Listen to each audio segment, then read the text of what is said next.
When veterans have done their duty and they're hurting, should they have to wait to get help? You're telling me you couldn't fit me in for one shot? I'm in all this pain? Brooklyn's VA hospital is under pressure to improve. Could privatization be the answer? We're here and we're here to stay.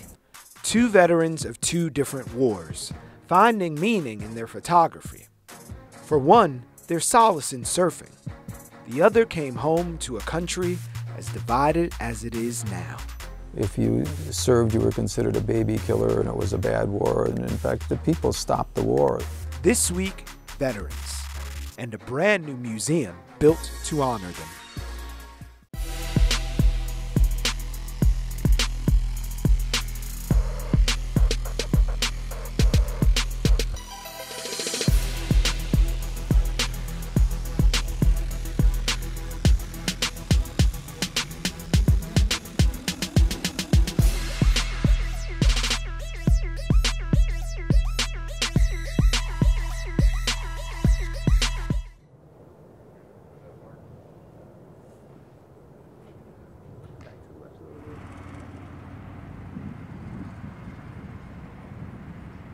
All gave some, but some gave all.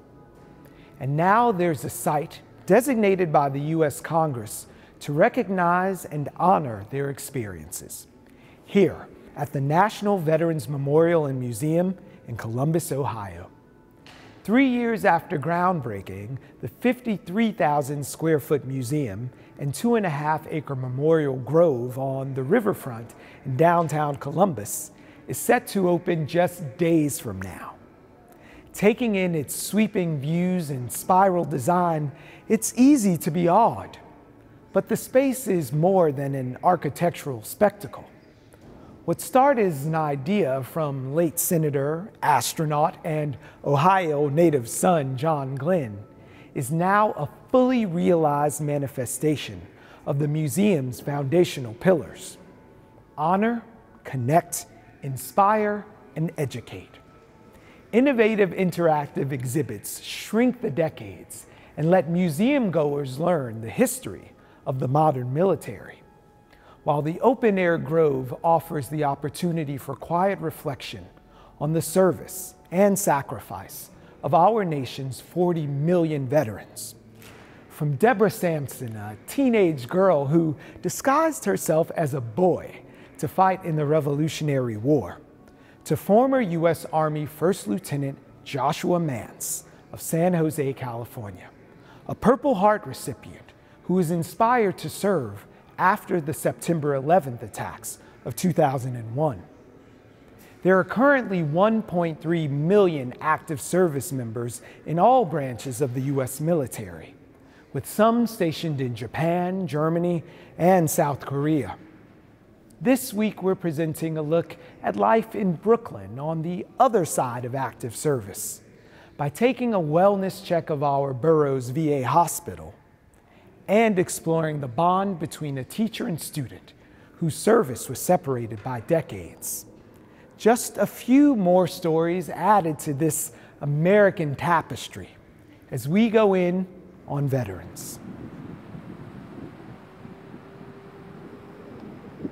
What do you think this is going to mean for this city, and knowing that it's a magnet for those veterans and folks who are planning their vacations, they're thinking about ways to bring their family into their experience, and it's right here in Columbus.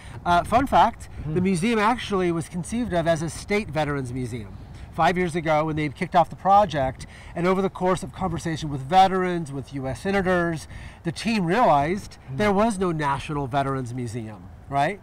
And so the bill was introduced in Congress, and in June of 2018, both houses and the president signed, enacting in law, the National Veterans Memorial Museum, making it the first museum in the country and the 25th National Museum. Every other institution so far that's spoken to this topic is seen through the institutional lens. So there's the U.S. Army Museum, or the Air Force Museum, the World War II Museum, and they may speak, they may glance over, they may glance through the veteran eyes, but this wholly is about the personal experience, the veteran experience. What in the human being, in the American, in high school or otherwise, prompts them to raise their hand and recite the oath of office or the oath of enlistment, right? So there is that moment of enlistment, there's decision, then enlistment, then service, and then after service. And what is that story? So a lot of Americans will think of this museum sort of reflexively as a war memorial or as a military museum. We're not. They'd be wrong. They'd be wrong. So do you know that Edgar Allan Poe is a veteran? Do you know that Ice-T is a veteran? Really? Do you know that half of the U.S. bobsled team at the Winter Games in Pyeongchang are veterans? Why do you know that? I'm the director of the museum. I better know that.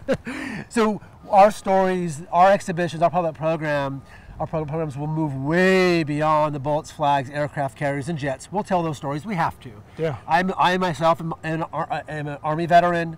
DNA of veteran is service, military service. But then after service, how else? What in service?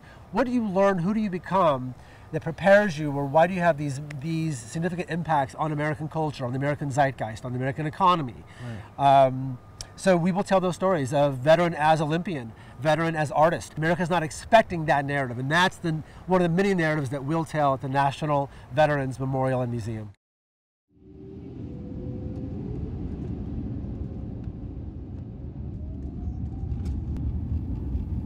I remember going to the door, and I remember just turning and, you know, I just did it. Like, I didn't question it. I'm sure I was scared out of my mind. You just snap into it, and you know you got to do it. You know you're not going to stop at that door because all your other brothers and sisters just went out, you know, so you got to follow them.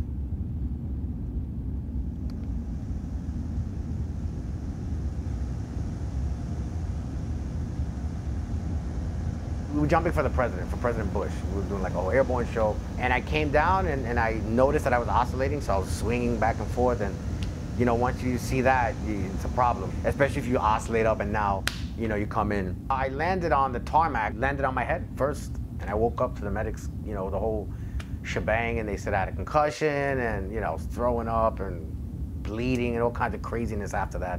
So when we came down, yeah, there's protocol on how to land properly, PLFs. Keep your feet and knees together. Does that happen? No. You come down and you hit that ground, you know, really, really hard. My unit was heavy, combat ready. You know, we were ready to deploy in 18 hours and anywhere in the world. So that's all we did. You know, we were constantly training, constantly in the range, constantly jumping. So my body got beaten down.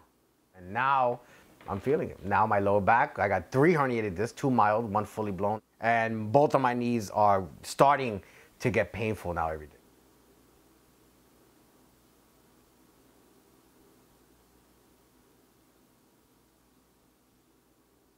The neurologist set me up for cortisone shot. This was 3 months ago. I just got the call a couple of days ago, and I told her, forget it, the pain it's there, but it's not there to the point like it was. I literally had to deal with that pain and almost come to the point of crying every day because I was in so much pain. And the VA, they just said, we're on demand. We'll call you when we're ready to give you one shot to your back.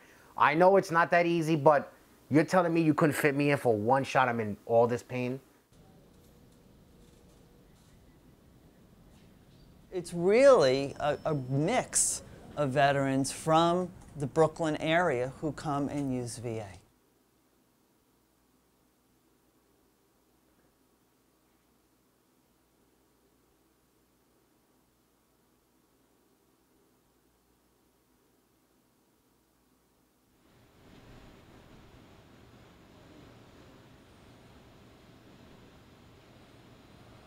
Just through a cursory search, I was on Yelp and people reviewed the VA and their #1 complaint was about wait times. So wait times, or access as it's often referred to, is the ability for a veteran to get an appointment when he or she needs or wants that appointment.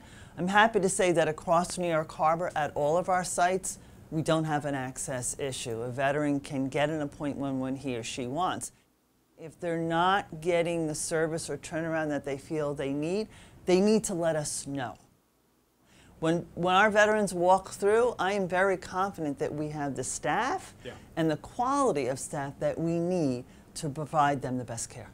So the reports of the New York Harborside VA facility's demise have been greatly exaggerated. Greatly exaggerated. We're here and we're here to stay.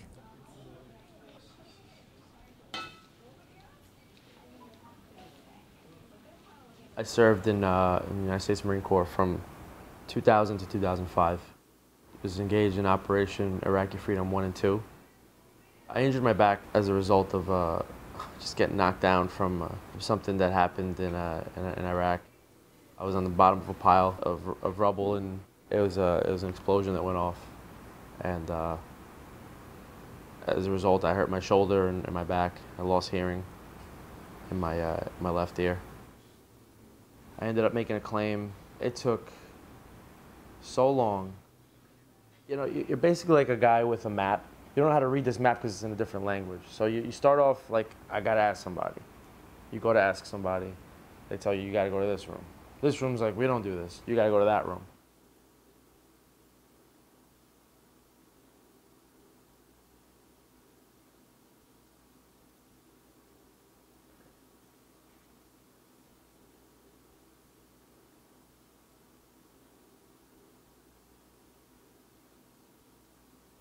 Privatizing will help more people, more veterans get seen, I believe. You know, when you have any medical issues, the worst thing you could do with any of them is wait, and veterans are stuck waiting. So I think that will help as far as the waiting process goes. Dr. Malloy, thanks so much for speaking with us. My pleasure. We appreciate it.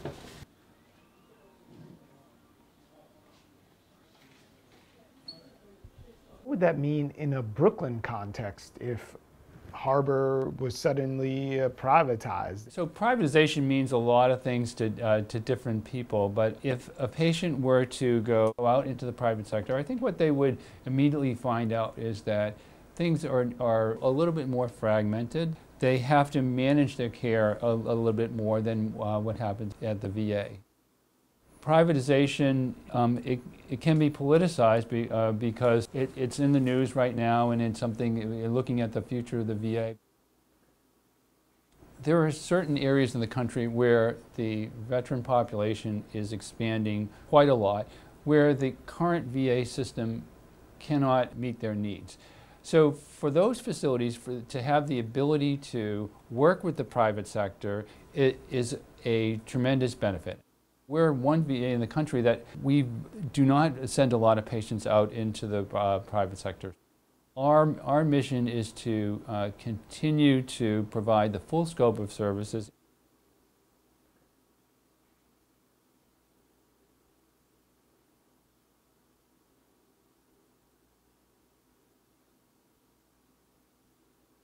Despite what we might be hearing, our focus locally is on the veteran who comes to us, and whatever his or her needs might be, we address them. So we focus on our community. The national picture is the national picture. How do you feel privatization, which is something we've been hearing a lot about with the entire VA system, would affect the folks here in Brooklyn? That's a national issue, Brian, and I try to stay out of the politics and what's going on nationally. And is privatization a path to making sure they get that at all, or do you want the things to stay firmly as they are? That's not my decision, Brian. My decision is to provide the care that I can right now, given the resources that I have. I'm a big fan of supporting veterans, but not victimizing them, not making them to be hurt, injured birds. Yeah, veterans definitely deserve equal treatment to every person that's here. Not better or worse. We deserve equal. I don't want to down anybody in the VA because they're all just doing their job, and I get it. But, you know, I just feel like we shouldn't have to sing for our supper. Yeah, I just feel like they don't have a sense of urgency for us. We're a number. That's the feeling you get. You're a number.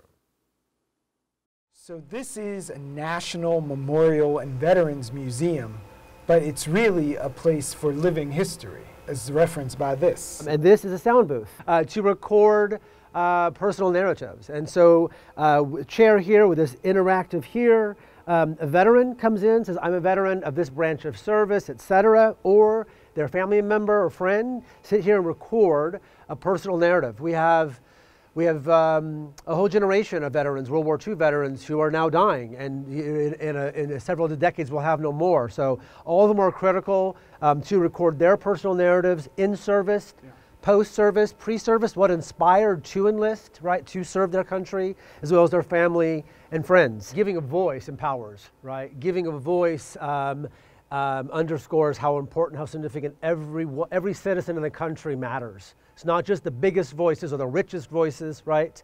Or these voices that get in front of the camera rather easily. I think it's important, we all agree, it's important to put a microphone in front of a lot of citizens in a democracy. This chorus of voice makes us America. And if you can't travel to Columbus, Ohio, to sit in front of this booth, we will put this experience online, so the veteran in Hawaii or Alaska who fought in World War II, Iwo Jima or wherever, even we will travel to them and record their narratives. We are a living museum, a living monument, a living testimonial to the over 40 million Americans who have put on a uniform and served something greater than themselves. Since the Revolutionary War to today, over 40 million Americans have served their country. And this is where that archiving begins. Most times in our country's history, it's been a voluntary moment. There have been drafts, of course, and we talk about that here. And that kicks off these 15 alcoves, which mark 15 milestone moments in a veteran's life. Taking the oath, I do solemnly swear or affirm that I will support and defend the Constitution of the United States. So another milestone moment. As we proceed, on the left-hand side here, it's a timeline of our country's history. Now, this exists in lots of museums, U.S. history museums, American history museums, etc. What's different about the National Veterans Memorial Museum timeline, so we have America timeline development from pre-revolution to Afghanistan, and we have that above the timeline. Below, we tell these stories through the veterans' eyes. So specific veterans across history have been pulled out, and their experiences sort of underscore the moment in American history, whether it be a war moment, a conflict moment, or otherwise. Favorite story is of Deborah Sampson. I shouldn't say that a lot, they're all my favorite stories. Yes. But my favorite story, Deborah Deborah Sampson. Sampson.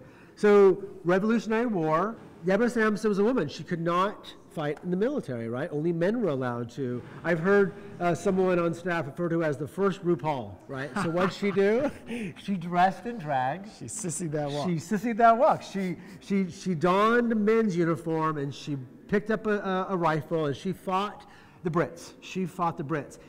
So valiantly, when she was shot in one of her limbs, a bullet embedded in her body, she couldn't go to the doctor, they would have known. She pulled out the bullet, healed, wrapped herself, and kept fighting. Deborah Sampson, we give her a name in history. My name is Andres Guerrero. I'm 37 years old right now. I enlisted in the military back in 2006. I served for 10 years. I also worked as a sensor operator for the Predator, UAV, drone, whatever you want to call it. I served in the United States Army. I was Army Airborne, 101st Airborne Division in Vietnam. And I started out as, of course, as a private, and when I left the military, I was a Sergeant E5. Working with drones was a little challenging. You know, you're just looking at blobs and making decisions. They're not, those are bad guys, good guys, you just don't know. You know, to some they said it's like operating a video game, but I stopped playing video games when I was about 12. I was stationed in Las Vegas, so that was my first duty station. I was there as a sensor operator. And from Las Vegas, I deployed twice to Iraq. And then my final deployment, it was to Sicily. When I left Sicily, I got motivated to do photography.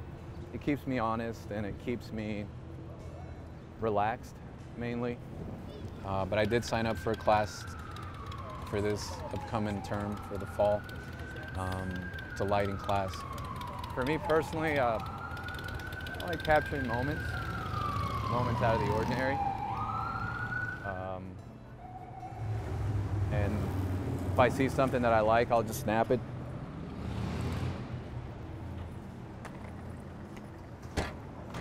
So this is Rockaway. It's one of the jetties here. I like this one. This is actually in New Jersey. I just like the patterns here. It's a nice photo. It's the New Jersey waves. It was early in the morning, I think. Can't remember. It's empty. No one around. So here's me getting a little closer to the surfers, you know, learning how to use a film camera. It's underwater. I like those shots too, you know, just the loneliness. Paul Owen, he's a professor at NYU at Tisch. He will be my instructor here coming up in the fall. And one thing that I do know about Paul is that he fought in the Vietnam War. I had a few questions for him that he already answered. Professor Owen, how often did you get to communicate with the people back home? Mail was extremely important to the GIs, and in fact the government seemed to recognize that, because I remember they really did not mess around with anybody's mail. And even when I was out in the jungles, helicopters would come in and drop off our supplies and drop off mail. And even when you're out in the jungles, you got the mail.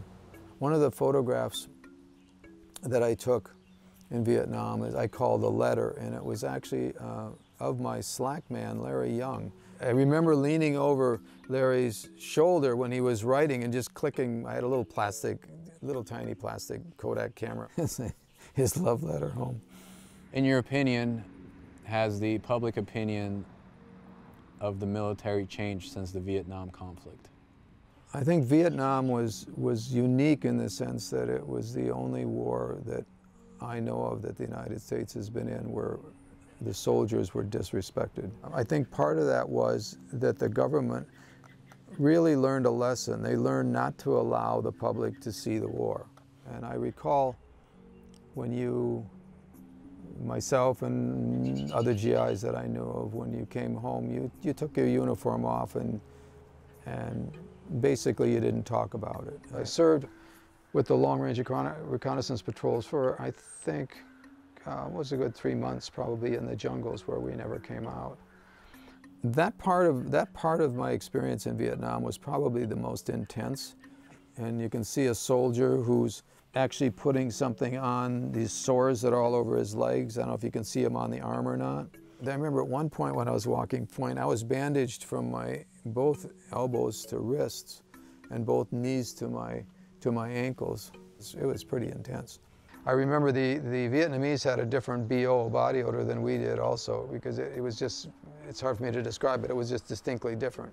And I remember once moving through the jungle and actually smelling that BO, which was, kind of makes your hair stand up, because right away my thought is, I have to be somebody's got to be really close to me if I'm smelling their BO.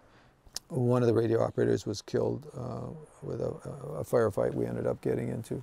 When somebody you know is killed, it's pretty devastating. Everyone is, I guess, in a state of shock, because I remember when it happened, everybody just kind of sat in the weeds, in the grass, and just slumped over, and nobody said anything.